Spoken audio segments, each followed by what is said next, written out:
How Trump's presidency has played for Russia. Washington, the precise contours of Russia's 2020 election interference remain shrouded in classified intelligence assessments.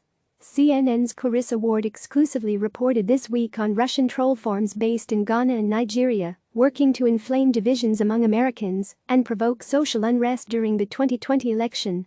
Their activities didn't specifically promote President Donald Trump's re-election.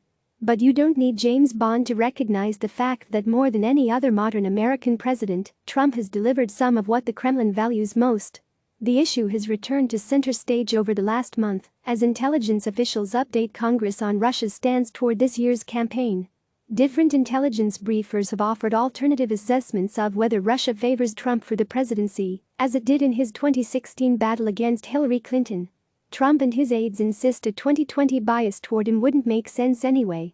"We've been very tough on Russia," National Security Advisor Robert O'Brien told a television interviewer last month. "In some specific ways, the administration has indeed been tough." Trump has imposed new sanctions against Russian misbehavior, though reluctantly and under congressional pressure. His Pentagon sent 2 aircraft carrier strike groups into the Mediterranean Sea last year to deter Russian aggression. Trump gave Ukraine lethal aid in its war with Russia. "If you look at administration policy, it's not all that bad," said Stephen Pfeiffer, a former U.S. ambassador to Ukraine, of the Trump administration's Russia policy. Yet those steps represent the smaller part of the story.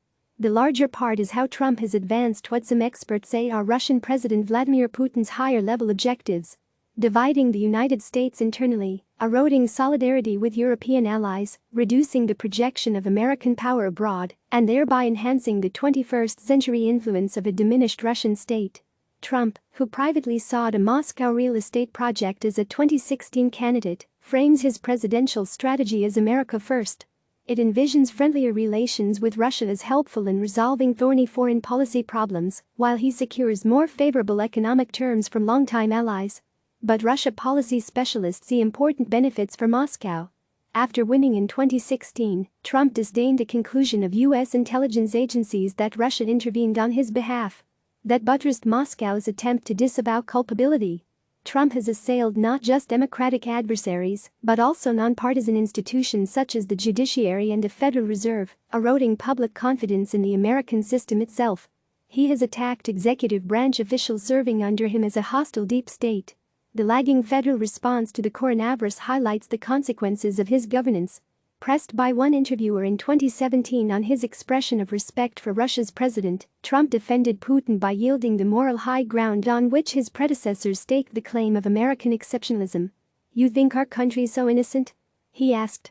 Steve Hall oversaw U.S. intelligence in countries of the former Soviet Union before retiring from the CIA in 2015 and is a CNN national security analyst. He says Putin wants a weakened U.S., and Trump is currently the person on the political horizon who does the best job of that for him. Trump sapped Western unity by slapping trade tariffs on allies in the name of national security. He became the first U.S. president in the 70-year history of the North Atlantic Treaty Organization to cast doubt on America's commitment to defend member states from outside attacks by Russia or other adversaries.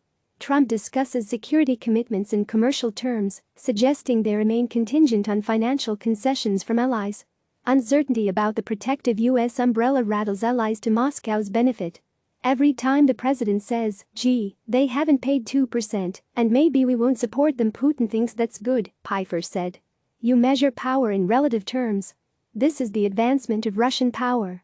If you give Putin the choice, destroy NATO but live with Ukraine getting arms, he'd take it," added Duke University scholar Peter Feaver, a National Security Council special advisor to President George W. Bush. Trump's equivocation leads his subordinates to reassure NATO of American resolve. Trump's abrupt announcement of troop withdrawals from Syria last year alarmed even staunch Republican supporters. The decision, Senate Majority Leader Mitch McConnell warned, would only benefit Russia, Iran and the Assad regime in Damascus. And the president undercut his own signature tough on Russia initiative in the episode that led to his impeachment. He delayed military aid while pressuring a newly elected Ukrainian leader to announce investigations of what he called corruption. One sought negative information about potential Democratic election rival Joe Biden. Another concerned whether Ukraine rather than Russia actually intervened in the 2016 election, a notion Trump's former National Security Council official Fiona Hill calls a Russian propaganda fiction.